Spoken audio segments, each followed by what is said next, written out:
So, hi. Um, I've been getting a lot of messages on my YouTube about my sugar gliders and how I take care of them and, if they're difficult, if they're expensive, and, basically what they need.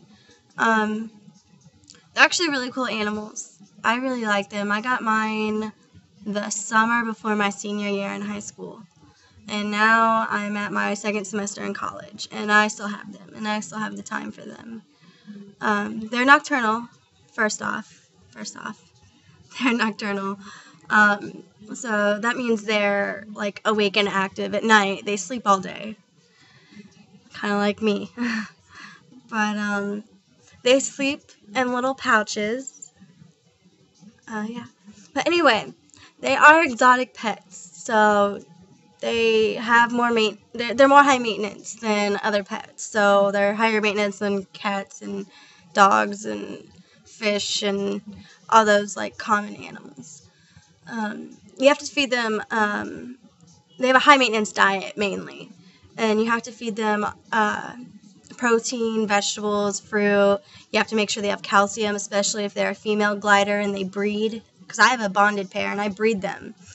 And if she doesn't have enough calcium, she can't produce milk to feed her young, her joeys, which is what baby sugar gliders are called. They're called joeys, kind of like kangaroos, which is the cool part because kangaroos have they have a pouch that they have their young in, and sugar gliders also have their babies in a pouch when they're born. And then when they're old enough, they come out and, yeah, cool, huh? They're marsupials. They're originally from Australia, and they're not legal to have in every state in the United States, but here in Illinois, I know that it's legal. You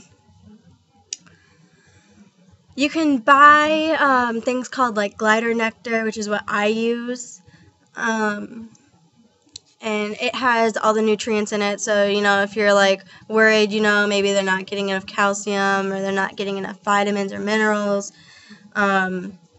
you can always sprinkle some of that powder on their food when you feed them, and it helps, I guess. But they can get dehydrated very easily, so you need to make sure they have tons of water. They have enough water for the day and night and everything, and you need to change it because nobody likes drinking old water. It's just gross. You can feed them mealworms or waxworms for protein. They really like it. Especially if they're live. I don't know. They don't really like the dried up ones or the freeze-dried ones. At least mine don't. But I get them. I get about like 50 mealworms at Petco for like $2. Like, it's not expensive and it lasts a while. I mean, they really like them too. So it's kind of like a little treat. Let's see. Some other questions people have asked me is, are they really mean? Which I don't really understand, because if they were mean, I don't understand why people would have them as pets. But no, if you spend enough time with them, they bond with you and they really like you, and they'll come to you, they'll jump to you. Say if they're like on a dresser or something, they'll jump to you if you like hold your hand out, and it's cute. They get this little stance, which I call the Spider-Man stance, because they look like Spider-Man crouched. And then they just shoot off and they spread their membrane and they glide. And in the wild, I heard they can glide up to 150 or 200 feet, which is pretty cool. Like, they're small. They fit in your hand. Like, you can see in my other videos, like, how tiny they are. I have some of the joeys and I have some of Maisie when she was kind of in between being a joey and a full-grown sugar glider. I don't know. I really like them. I think they're good pets. I've had 4 at a time. The highest number I ever had was 6, because, like I said, I have a bonded pair and I breed them. And, well, they usually have 1 to 2 joeys each time. And the first time they had 1 joey. And I kept the first joey because it was my first little baby sugar glider and it bonded to me and I love it. And its name is Maisie and I have videos of him. And I thought it was a her. Like, it took me a second to really realize the difference. But anyway, they've had I think, yeah, they've had 3, is it litters? I don't know. They've had 3, I'm just going to say litters. And the first time they only had 1, that was Maisie. The second time they had 2, and a woman in Iowa actually bought them from me. And they have a great home, and she sent me pictures of the cage they built. It's like a 6-foot cage. It's huge.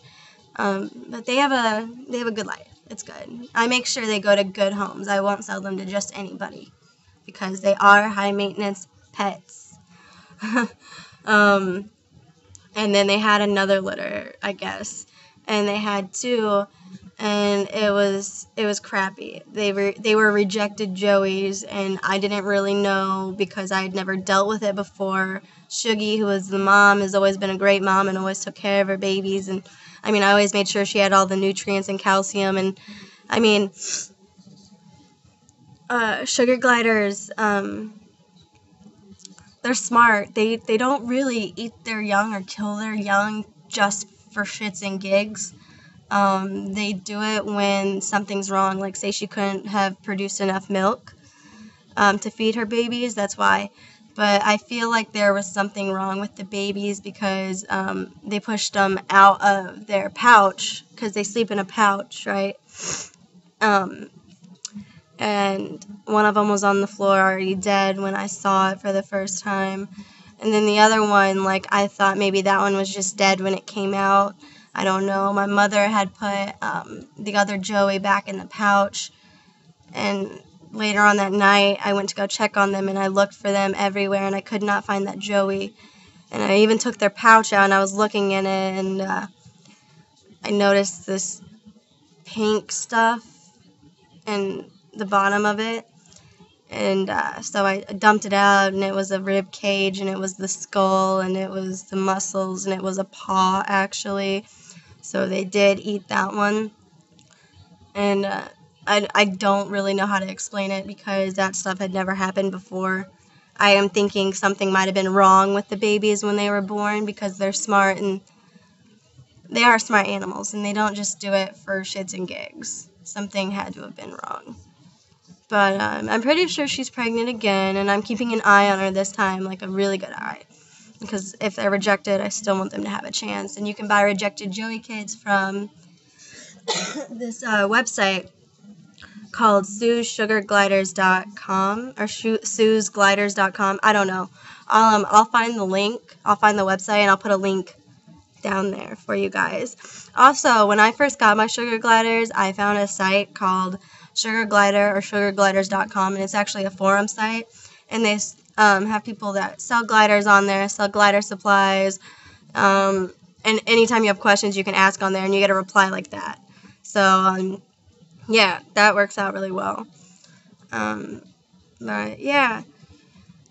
If you guys have any questions, you guys should tell me, and I'll make a video, or I'll try to message you. But I had a lot of questions about, like, basically the basics of sugar gliders, so I tried to put that in here.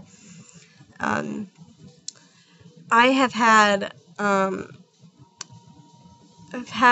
have 3 right now, and that's the max that I'm gonna keep because I have Maisie, and then I have my 2 bonded pair, which are the first 2 I got.